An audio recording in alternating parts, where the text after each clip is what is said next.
Hello, this is Dr. Grande. Today I will analyze the case of Maggie Locascio. First I'll look at the background of this case, move to the timeline of the crime, then offer my analysis. Sylvia Locascio was born on July 4, 1950 in Cuba. She went by the name Maggie. She moved to the United States and attended the University of Florida, where she studied accounting. In 1972, Maggie met another accounting student named Edward Locascio, and the couple became romantically involved. Edward went by the name Ed. The couple married in 1973, and both had careers in accounting. In 1982, Maggie had a son named Edward Jr., who went by the name Eddie. After this, she stayed home to take care of him. Maggie's husband continued to work and found incredible success. Eventually, the family had a net worth of $6 million. In 1992, they purchased a 3,600 square foot four-bedroom house at 2806 Granada Boulevard in Coral Gables. The house cost $360,000. Over the years, Maggie and Ed fought a lot about their son Eddie. Ed wished that his son was more interested in athletic endeavors, but Eddie was an intellectual, an extremely intelligent young man who dedicated his efforts to academic pursuits. Eddie was admitted into medical school at the age of 19. The tension in the family was very high. Eddie did not even refer to his father as Dad, instead calling him Ed. This conflict wasn't enough to bring an end to the marriage, but then Maggie discovered that her husband Ed was having an affair. She was ready for their 28-year marriage to conclude. In June 2001, Maggie filed for divorce. Ed moved out of the house on Granada Boulevard and into a condominium in South Beach. The couple's son Eddie remained in the family house with his mother. Maggie was afraid of her husband Ed. Right before she filed for divorce, Ed told Maggie, quote, "I will kill you, I will end you, and I will destroy you," unquote. In response, she changed the code for the alarm system in her house and would reactivate the alarm immediately upon entering the house. By August 2001, Maggie's lawyer discovered that her husband Ed had hidden over $3 million in shell corporations. In mid-October 2001, Edward was held in contempt for failing to comply with court orders, including subpoenas ordering him to produce financial documents. Also, Maggie obtained a domestic violence restraining order against Ed. The couple was scheduled to appear in court on October 31, 2001, Halloween. Ed was worried that this was going to be a very frightening day for him. He was about to lose a lot more money in the divorce than he expected. Perhaps Ed wished that Maggie would transform into a ghost. Before moving to the timeline of the crime, let's hear a word from today's sponsor, Hungryroot. Busy times have a way of sneaking up, bringing with them work deadlines, home projects, and the usual chaos. With so much going on, I don't have time for long grocery trips or complicated meals. That's why I use Hungryroot. It makes it easy to keep my kitchen stocked and put together healthy and delicious meals without missing a beat. Hungryroot offers high-quality food without the stress of planning or shopping. You just set your goals and preferences, and they will fill your cart with personalized picks that get smarter over time. Most meals come together in 15 minutes or less, with tons of options for different diets, everything from smoothies and snacks to salad kits and ready-to-eat meals. Plus, their food is free of artificial sweeteners, preservatives, or high-fructose corn syrup. One thing I really like about Hungryroot is how it helps me to discover novel foods. My favorite part of Hungryroot is how I can spend less time planning, shopping, and cooking, and more time enjoying healthy food. Take advantage of this exclusive offer. For a limited time, get 40% off your first box, plus get a free item in every box for life. Click the link below or go to hungryroot.com and use code Dr. Grande. That's 40% off your first box and a free item of your choice for life at hungryroot.com with code Dr. Grande. Now moving to the timeline of the crime. On October 30, 2001, one day before Maggie and Ed were scheduled to appear in court, the police responded to an alarm at Maggie's house on Granada Boulevard at about 9:30 p.m. When the police entered the house, they found Maggie's body right inside the door to the garage. She had been beaten, stabbed, strangled, and stomped on. It appeared as though someone attacked her right after she parked her car in the garage and walked into the house. Next to her body was a heavy metal baton, which had been used to strike her with so much force it bent. The police collected DNA and other evidence at the scene and sent it to a lab for testing. They learned that 2 witnesses, one of them a police officer, spotted a white pickup truck with a cap 2 blocks from Maggie's house around the time of her murder. Maggie's husband, Ed, was an obvious suspect. The police interviewed him. He denied any involvement in the murder, saying he was at home in his condominium. As it turns out, Ed was correct. Video surveillance and cell phone records showed that he was in his condominium at the time his wife was killed. The police asked Ed who he thought the killer was. He pointed the finger at his son Eddie. The police interviewed Eddie. He said that he had been studying at the University of Miami on the night of the murder. The police were able to confirm his alibi. Eddie pointed the finger at his father Ed. He believed that Ed had murdered his mother. So here the police had a father and son accusing each other, but both of them had alibis. 2 days after the murder, the police caught a break in the case. One of Maggie's neighbors found a beige shirt and a gym bag in her yard. This neighbor lived 2 blocks away from Maggie, right where the white pickup truck had been spotted on the night of the murder. Inside the gym bag, there were several items including a bent knife, rubber gloves, a cloth baton holder, which matched the baton found at the crime scene, credit cards and identification belonging to Maggie, a water bottle, and a blue shirt.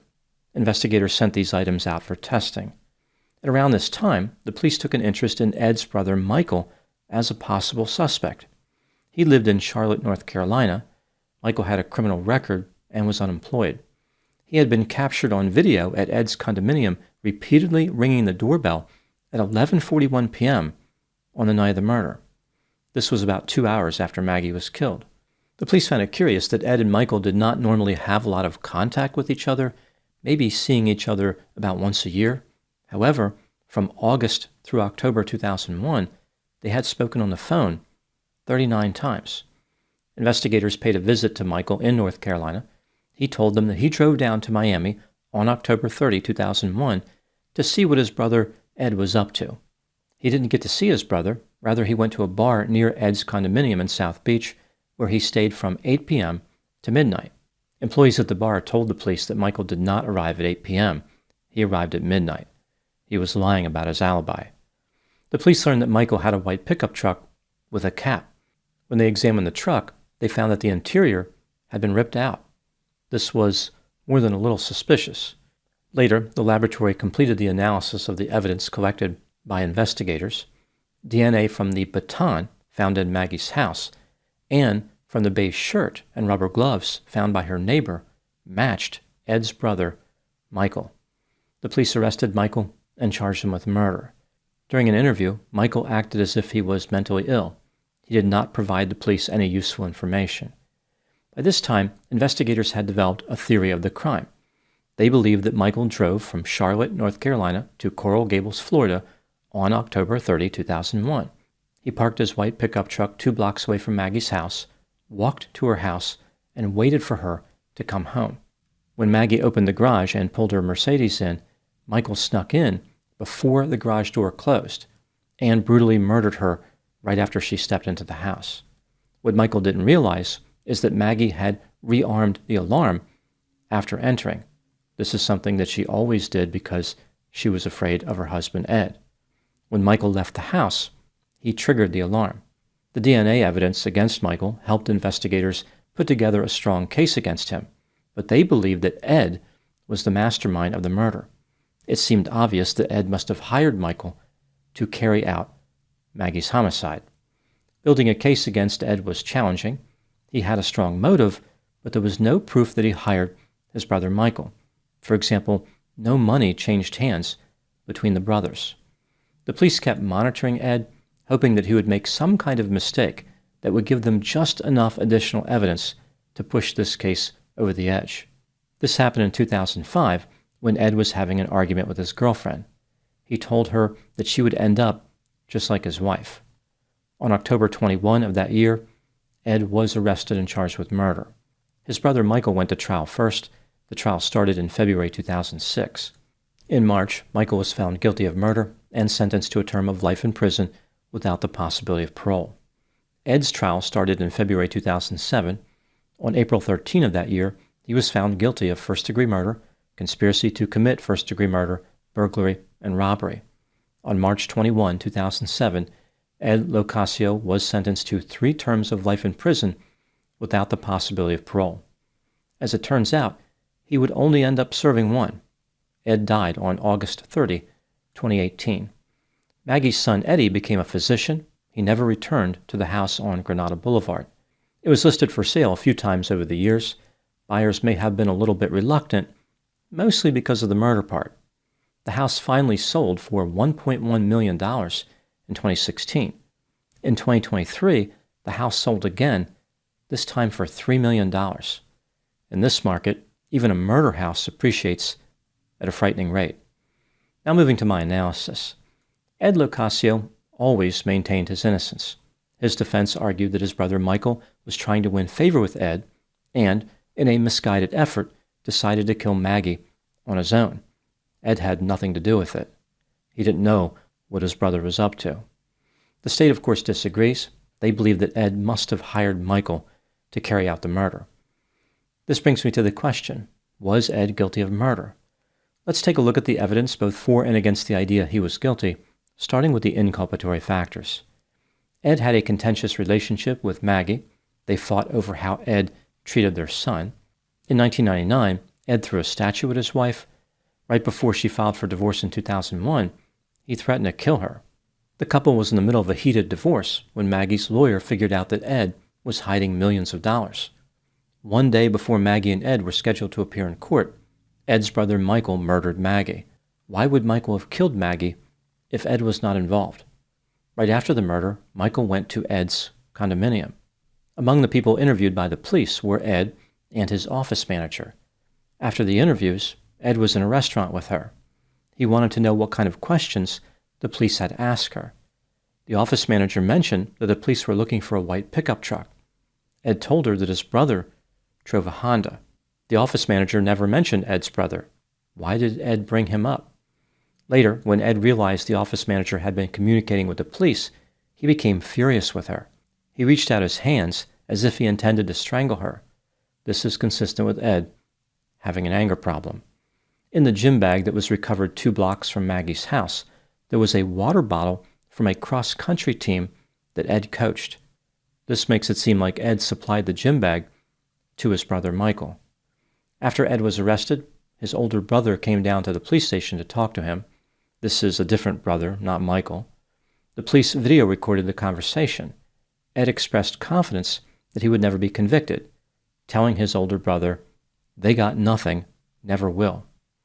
Now moving to the exculpatory factors, the police could not find any evidence that money was exchanged between Ed and Michael. It is technically possible that Michael acted on his own when he killed Maggie. He knew that Ed would be better off financially with Maggie dead, so he killed her to win favor with his brother. That's pretty much it for the exculpatory factors. When considering all the evidence in this case, do I believe that Ed Locascio was guilty of murder? Yes, I believe he was guilty beyond a reasonable doubt. What do I think happened in this case? This is just a theory, my opinion. Ed Locascio was self-centered, immature, impulsive, arrogant, grandiose, overconfident, greedy, manipulative, deceptive, sensation-seeking, angry, aggressive, violent, sadistic, petty, cold, callous, had a sense of entitlement, and was exceedingly creepy. Initially, when Ed was caught cheating, he had no problem moving forward with a non-homicidal divorce. He felt confident that he could conceal millions of dollars from the court. Therefore, the financial damage from the divorce wouldn't be that bad. His feelings changed after Maggie's attorney discovered the hidden money. Faced with losing half his fortune, Ed reached out to his brother Michael for help. He thought of Michael as an aimless loser who would be willing to commit murder out of a distorted sense of loyalty and to prove his worth. Ed was correct. Michael was more than happy to enter a conspiracy. Michael went to Maggie's house and attacked her. She fought back, which made the murder harder than Michael expected. Out of fear, Michael threw the gym bag, which contained inculpatory evidence including the knife, into some bushes. This was a bad move for him and for his brother Ed. Again, that gym bag contained a water bottle that could be connected to Ed. Despite the murder not going exactly as planned, Ed was confident he would never be caught. This confidence was maintained even after Michael was arrested. Michael was offered a deal to turn on his brother, but he never did. This demonstration of loyalty served to put Ed at ease. When the police arrested Ed, he may have been surprised, but he did not panic. He also retained his composure when his brother Michael was convicted of Maggie's murder. Nothing was going Ed's way, but he refused to believe he could ever be convicted.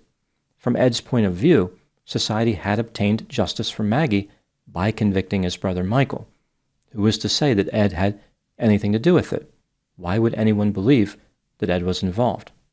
Ed continued to believe he would escape justice. During his trial, Ed would often smile, laugh, and otherwise put on a face that was described as smug and arrogant. His expressions communicated his belief that he was smarter than anyone else, a criminal mastermind.